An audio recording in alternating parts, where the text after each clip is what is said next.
cadre assez idyllique, où il a plu tout à l'heure, mais bon, quand il pleut sur Versailles, on est un peu habitué parce qu'on est... C'est un peu comme la France en République, hein.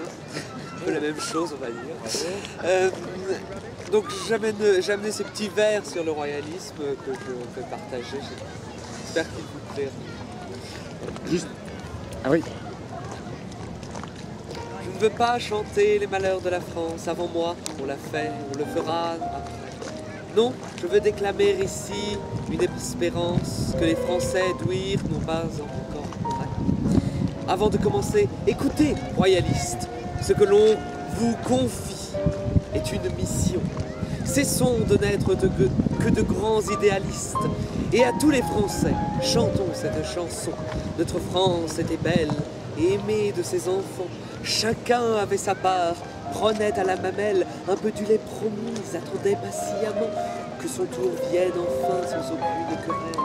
Son époux distribuait à chacun son pécule, pas de jaloux, chacun possédait tout son dû.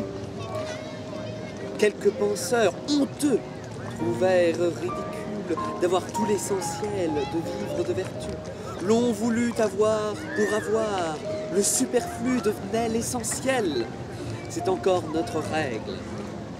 Il suffit de bon sens.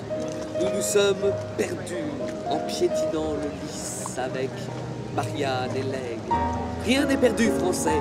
Faisons-nous jardiniers. Plantons ces quelques fleurs qui nous rendront la France. À notre mère, offrons l'époux qu'elle a cherché, qu'on lui avait ôté par sottise et défiance. Mais un roi... Vous voyez, je suis perturbé par des abeilles, c'est quand même un con. Toujours l'empereur qui... Mais un roi ne vient que quand son peuple l'appelle. Maintenant, c'est à nous de lui permettre enfin d'accomplir ce devoir qu'il doit remplir pour celle qui, malade aujourd'hui, est proche de sa fin. Français, restez bien là, auprès de son chevet. La France est cacochime, affaiblie, maladive. Il lui faut de l'amour pour recouvrer son lait, afin de mettre un terme à nos grandes dérives. Ils sont persuadés que l'on rêve éveillé. C'est quelques jacobins qui, encore, se réclament d'avoir guillotiné, tué, ensanglanté, brûlé vifs nos enfants et violé nos femmes.